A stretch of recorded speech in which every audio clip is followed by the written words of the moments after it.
We saw before that isotopes are the atoms that of the same element that have the same number of protons but different number of neutrons. And we talk about the hydrogen atom and the lithium atom as an example.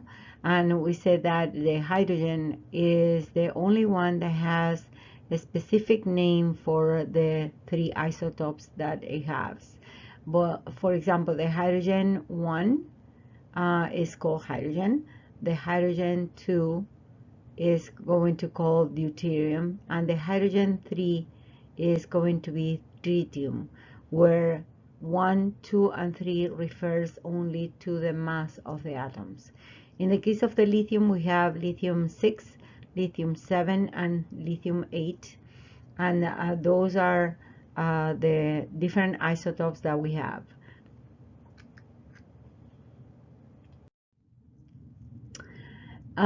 Some of the isotopes of elements are not very stable, and those are going to emit what we call radiation. Radiation is something that is expelled from the nucleus of the atom. The nucleus of the atom can expel alpha particles or alpha radiation. The alpha radiation is made of 2 protons and 2 neutrons.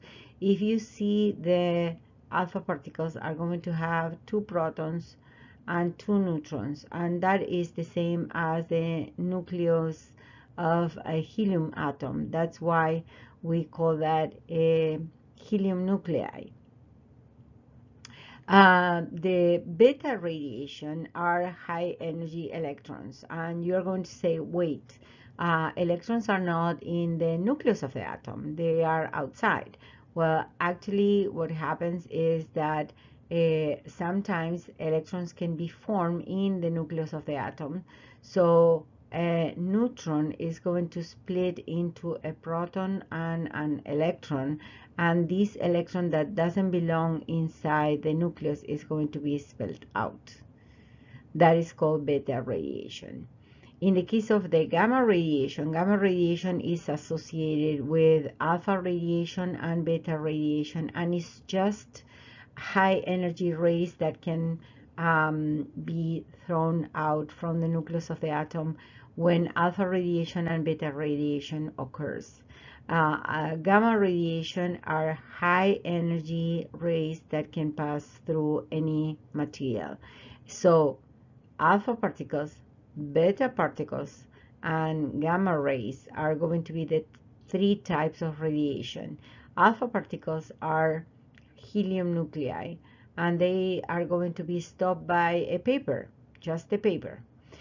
Beta particles can be stopped by aluminum foil, but gamma particles are going to be stopped only by lead or concrete. Any other surface can be passed through by gamma radiation. That's why it's so difficult to stop and so dangerous. We're going to see how we can write down the alpha radiation as if it was an equation, and that is going to be through an example. Let's say that we have plutonium. Plutonium has 94 protons and 240 particles in total in the nucleus. So it's going to have 146 neutrons. So it's 240 particles in total minus 94, which is going to be the amount of protons. That is going to give us 146 neutrons. That means that plutonium has 240 particles in total and 94. But what happens when this atom or this nuclei, this nucleus is going to release an alpha particle? Well, from the 94, now I have 2 less protons. So instead of 94, we are going to have an atom that has 92 protons. And since there are 4 particles in total, instead of 240, we are going to end up to 136 particles in the nucleus. That means that we are not going to have the same element. First we have plutonium, and then we are going to have uranium. Okay, that's it's what we call transmutation, because they transmute from one element to the other one. If you see here, you are going to have the helium nuclei that has 2 protons and 4 particles in total. 2 protons because they have 1 and 2 protons, and 4 particles in total, which are of course in the nucleus of the helium. This sometimes is written like that, or like helium 2 plus, because the 2 electrons are not present. So in the alpha radiation, every single time we are going to have a transmutation. If you look at the periodic table, plutonium is number 94, and this one is going to decay into uranium, which is 92. If the uranium transmutates again, is going to get into thorium, which is the number 90. So every single time that an element emits alpha radiation, it changes the identity of the element, and it's going to have a different identity. It's not going to be the same atom. They can continue decaying. Decaying is changing or transmutating until it gets to, most of the time, lead, which is Pb, and that is the number 82.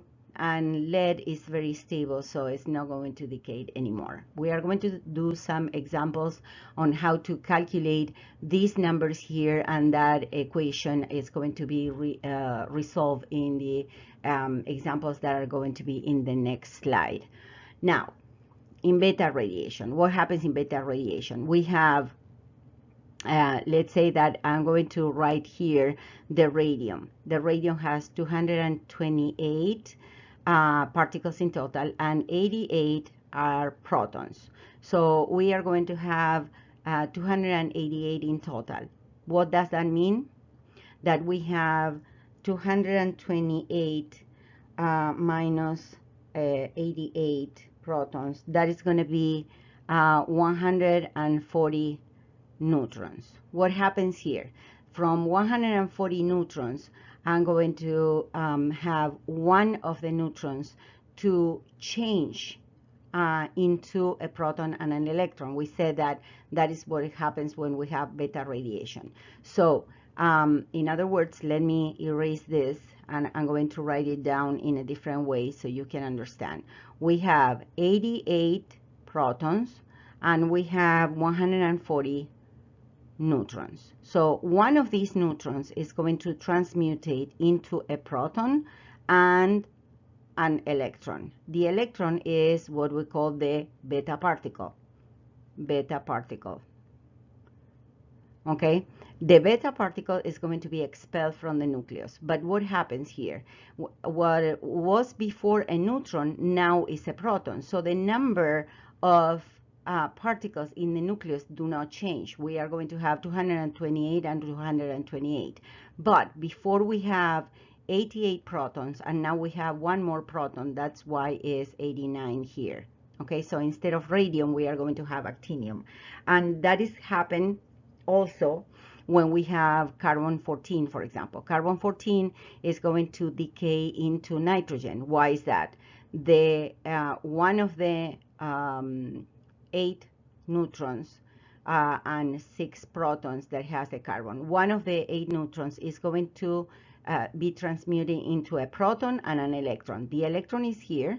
The mass of the electron is 0. That's why it has a 0 at the top. The charge is -1. So it's going to be this one, this electron that I have here.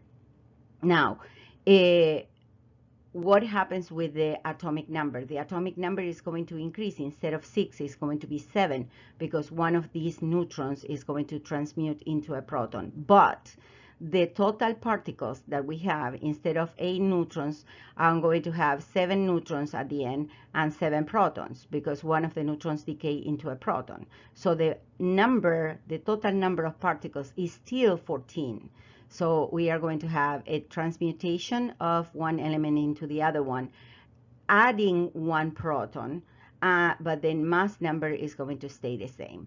Also, we are going to have the release of what we call the neutrino, that you don't need to remember this, okay? That is only radiation.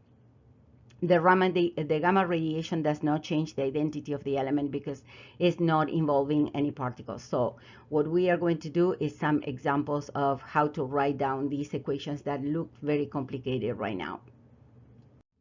Okay, so how do we write normally these equations? We are going to have an element, let's say that is uranium.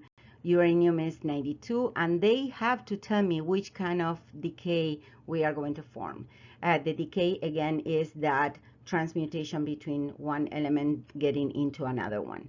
So it decays from uranium into another element. What do we know? That if it's alpha radiation, it's going to lose one helium nuclei. So the mass of the helium is 4, the atomic number of a helium is 2.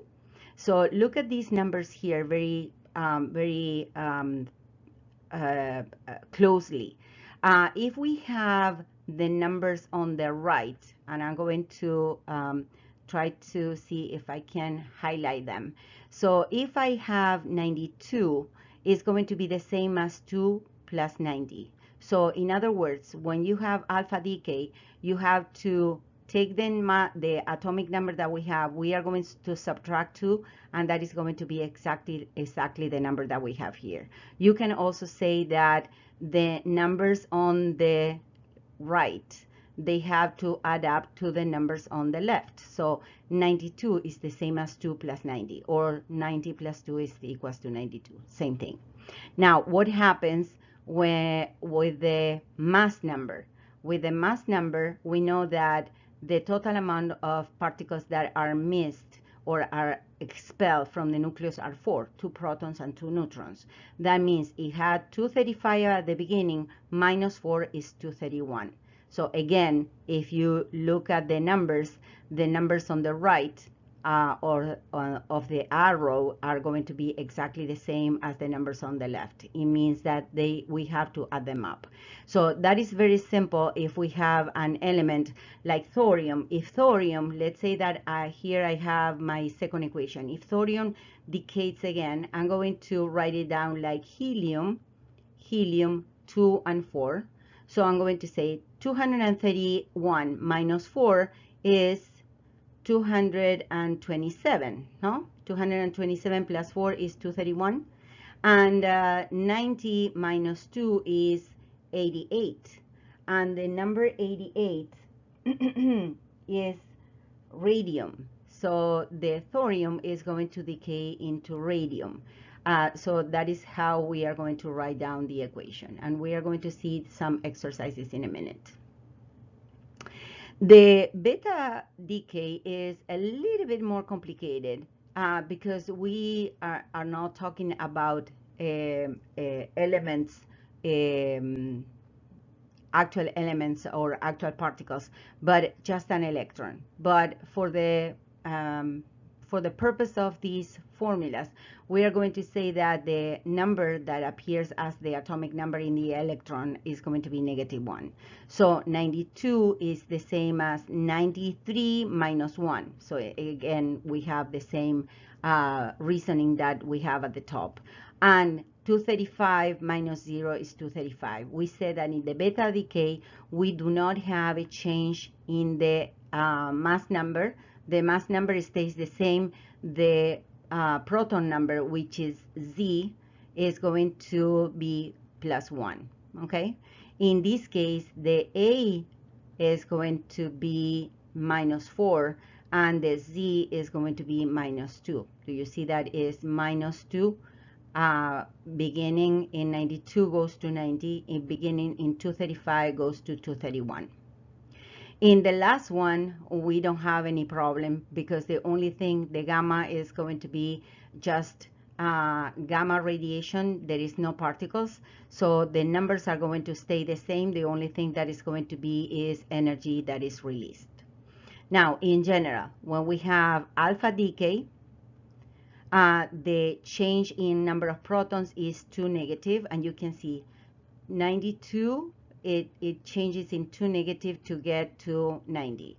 And in the alpha decay, the change in number of neutrons is going to be -2. So both of them are going to add up to -4, which is the number that appears in the mass number of the element.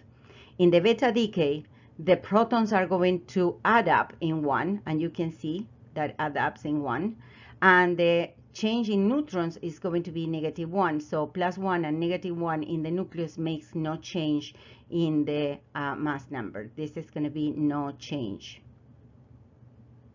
But also we can say that the protons are going to be +1 and the neutrons are going to be -1. Okay, so +1 and -1. In the gamma decay, we don't have any changes. You are going to say, why is this important? Well, you have to know how to write down these equations, so we are going to do some exercises now. In here, you have the same example for alpha radiation. So 88 minus 2 is 86, and 222 minus 4 is 218. After you calculate these numbers, you look at the atomic number, and the atomic number is going to give me the identity. Radon is 86 and radium is 88. And of course, helium is always the number 2. Remember that the alpha particle is identical to the helium nucleus or nuclei. In the example number 2, we have the beta radiation, and in the beta radiation, we have 1 neutron that is going to get into a proton. So how many protons do I have here and how many neutrons? I have 1 proton and 2 neutrons, okay? So in total we have 3 particles here. That's why we have 3. So in the case of the beta radiation, 1 of these neutrons is going to get into a proton. So at the end, I'm going to have 2 protons and 2 neutrons. In total, 1 neutron. 1 neutron. So 1 plus 2 is 3, same number. And 2 protons are going to be the 2 that we have here. So the hydrogen is going to get, or tritium in this case, because we know that with the mass equals to 3 is called tritium, is going to emit a beta particle, which is this one here, plus a antineutrino or neutrino. That doesn't matter. It's not important for us. That is more physics than chemistry. And is going to transmute into helium.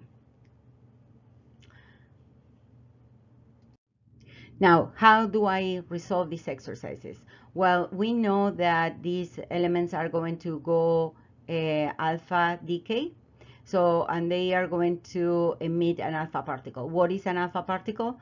The helium nuclei, and I know that is He, 2 and 4. Okay, so what is going to be left? Well, 84 minus 2 is equals to 82.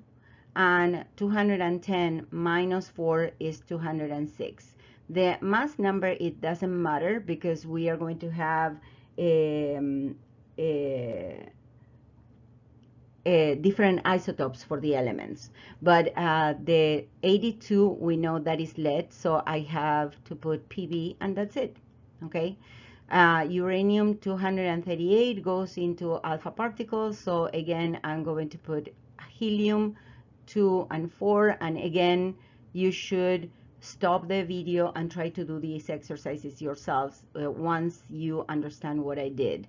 And then 92 minus 2 is 90, and 288 and 38, I'm sorry, minus 4 is 234, and 90 is thorium, Th. And then here I have helium 2, 4. The 90 minus 2 is 88. And 288 minus 4 is 234. If you see, 88 is radium. And then the same here, helium 2 and 4. 86 minus 2 is 84. And 222 minus 4 is 218. And if you see the element number 84 is polonium. PO. Okay, as simple as that. In the beta decay, we know that the protons are going to increase in 1 and the neutrons are decreased in 1. So the atomic number is going to be staying, the mass number is going to stay the same. And the atomic number is going to increase in 1. Okay, so what we have here, we are going to put an electron, -1 and 0. 0 is the mass. So in this one is going to be, instead of carbon, instead of 6, it's going to be 7, because the number of protons are going to increase in 1. Instead of 6, we are going to have 7. And the 14 is going to stay the same because the mass number is going to stay the same. So it's going to be 14. The number 7 in the periodic table corresponds to nitrogen. As simple as that. Yes? So again, if you want to do the math, 14 plus 0 equals 14, and 7 minus 1 is equals to 6. So it's as simple as putting one more number here. So in here, I'm going to have the electron, -1 and 0. Okay, so in here it's going to be 39. And instead of 90, I'm going to have 90. Now, the number 39 is yttrium. So it is represented by the letter Y. That is the element. And the potassium is 19. The electron is going to be -1 and 0. So instead of 19, it's going to be 20. I'm sorry, 20. And the 40 is going to stay the same. This is going to be calcium. And the last one is nitrogen. The nitrogen is going to emit a beta radiation, -1 and 0. And the number is going to increase, 8. And the number here is going to stay the same, 13. So 8 is oxygen. I hope that you understand these exercises. They are super simple to do. Okay, what is half-life? When we have an atom, we can say that the atom is radioactive or not, but that doesn't mean that we know exactly when the atom is going to release those particles, those alpha or beta or gamma particles. So we do not know how much time it's going to take for that atom to decay. But if we measure a certain amount of atoms, we can calculate how much time is going to take for that atom to decay to half. Do you see that we change the identity of the atom? For example, the uranium that is 92 is going to get into thorium, okay? But and this is 90. That means that the uranium is going to disappear, okay? When the uranium is transmuted into thorium, we don't have uranium anymore. We are going to have thorium. So the thing is that we cannot measure how much uranium is going to be left, but we can measure the time that it takes for that uranium to disappear in half, and that is what we call half-life. So for you to understand better what half-life is, let's say that I have 100 atoms, and I'm making an example so you understand what half-life is. If, let's say that is francium, for example. Francium is the last element in the group 1, and it's very radioactive. It lasts 20 minutes for get into half. What does that mean? That in 20 minutes, the first half-life is going to have, instead of 100 atoms, I'm going to have 50 atoms. Okay, so that is after one half-life. After 2 half-lives, I'm going to have half of it, because the rest are going to be decaying into another element. So it's going to be 25. After 2 half-lives. After 3 half-lives, I'm going to have 12.5. So I'm going to have, after 4 half-lives, I'm going to have 6.25. And this number is going to be smaller and smaller and smaller. And you can see here that I can make a curve, okay? And this is going to be something like this. This one is going to be smaller and smaller and smaller, but it never touches the zero. This is the curve of the half-life. Now, if we know the half-life of an element, we can calculate how much, by calculating how much or how much percentage that we have in a substance, we can know how old that element is. For example, let's do an everyday sample. Let's say that I am living, okay? I am a person that I'm living and teaching and all the stuff, and I have a certain amount of carbon in my body, the same as the plants, the same as the animals. But since I'm interchanging the carbon with the environment, the carbon that I take and the carbon that I expel through the carbon dioxide, through the waste when I go to the bathroom, is going to be balanced with the environment. What does that mean? Let's say that the environment has 1% of carbon 14, which is radioactive. My body also has 1% of carbon 14, and I'm making up the percentages. It's just for you to understand what it means. Now, what happens this one? Let's say that in my body I have 3,000 atoms of, let's do a number that is going to be better for you to understand. Let's say that I have 1,000 atoms. That it's not true, but let's pretend that I have 1,000 atoms when I'm living. 1,000 atoms of carbon 14, okay?